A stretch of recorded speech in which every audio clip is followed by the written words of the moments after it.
So I've just gotten to Rush King of Games, not with Dark Galaxy, because I've played too much Dark Galaxy in the WCQ this month. So instead today we're going to play a different deck, which is Dimension Linker. This is the Duel Link's waifu character that they made like a few months ago for Rush Duel specifically. And this deck is like the most expensive deck you've probably ever seen. I just happen to have a lot of these generic good non-engine pieces that you can just pile together to make a coherent deck like this. And the deck is actually pretty good because not only do you play all of these generic good stuff that you could not play in a lot of the other decks because they lock you into a specific type or attribute. You also just get to play 10 traps, like we're playing all of the most broken traps that you can play right now. Triple Star Protector's Protection, which is my most hated trap of all time, but you can play it in this deck, which is makes the deck really good.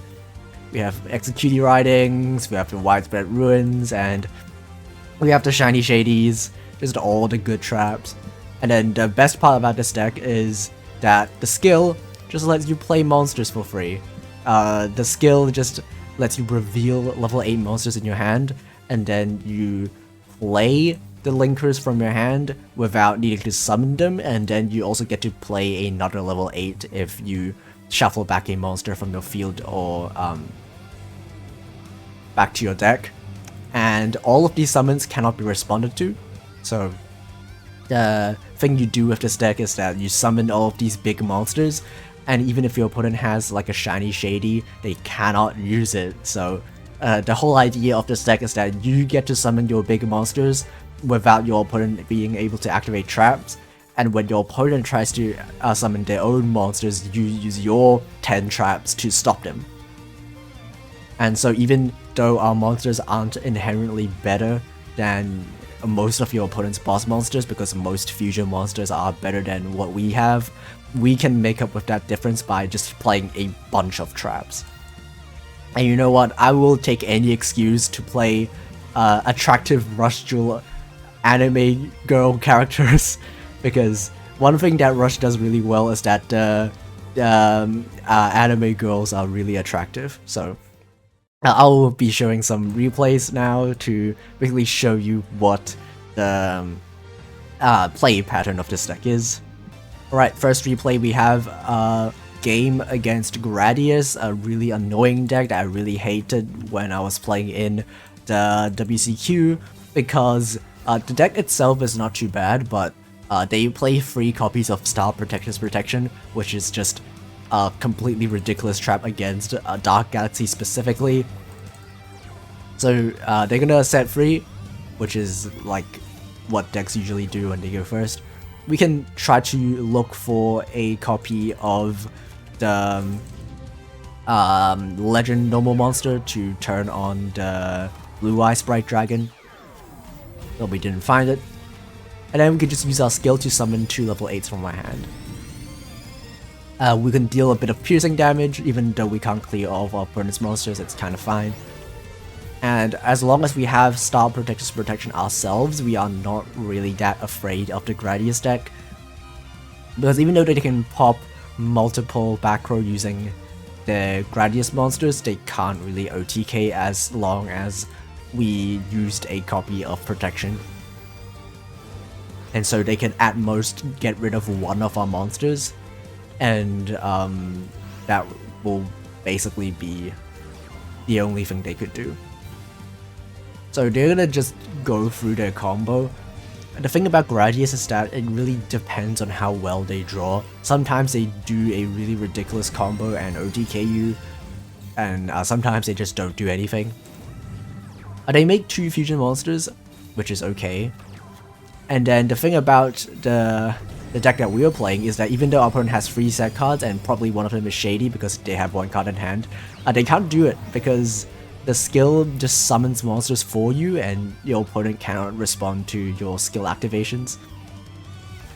And so we can just summon all of our big monsters for free and our opponent can't really do anything about it.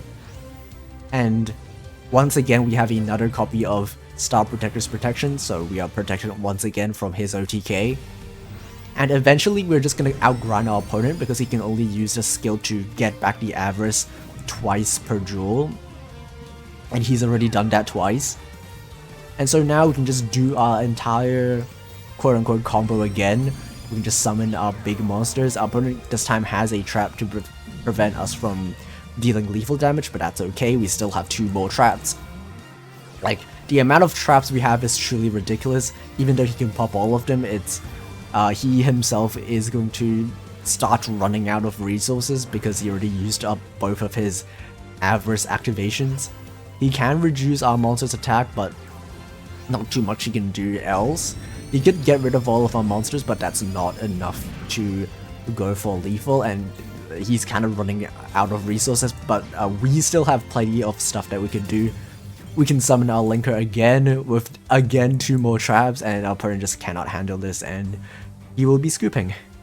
Okay, in our next replay, we're playing against Pyros. This is, I think, the second to last game before I got to King of Games. And we're going first. The deck going first is pretty simplistic. We just set all of our traps, set all of our low-level monsters, and just end our turn. So we're gonna send our monster in the draw phase to activate Star Protector's Protection. There is an argument to not do that because maybe they only have 1 monster to attack with, especially when we have our Shady set as well, but sometimes it is just better to use it as soon as possible in case he has a back row pop. Opponent will attack with 1 vanilla and also get rid of all of our traps, but that is kinda okay because our deck plays so many traps, it doesn't really matter if our opponent pops 1 or 2 of them. Most decks only have 3 copies of a back row pop spell. In this case it will be the Fiery Blaze. And so he has 3 spells that pop back row and we have 10 traps. So we are going to outnumber them, as you can see. Even though he popped all of our traps on the previous turn, we have 3 set traps again. And so we can start firing off our traps to make up with the difference in card advantage. We can go activate Executive Riding to reduce the attack of the vanilla. When he goes for the fusion, we can flip both the fusion face down and our own 0 attack monster so that we don't take battle damage. And next turn we draw really well. We draw the Pot of Greed, and this is the combo that is really good in this deck, which is the All-Seeing Harvey popping the thing that you flip down with Shady. This is the reason why you play All-Seeing Harvey, is to get rid of the big monsters that you flip face down. And then we can start slowly chipping away at our opponent's life points while still having 3 set traps. Like, this entire time we had 3 set traps every single turn. And our opponent uses the 3rd back row pop, and that's it. That's all the back row pops they have. They need to make the fusion monster to be able to pop more back row, and when he tries to make the fusion monster, obviously we can just activate Shiny Shady to flip it face down. So we're not really afraid of that.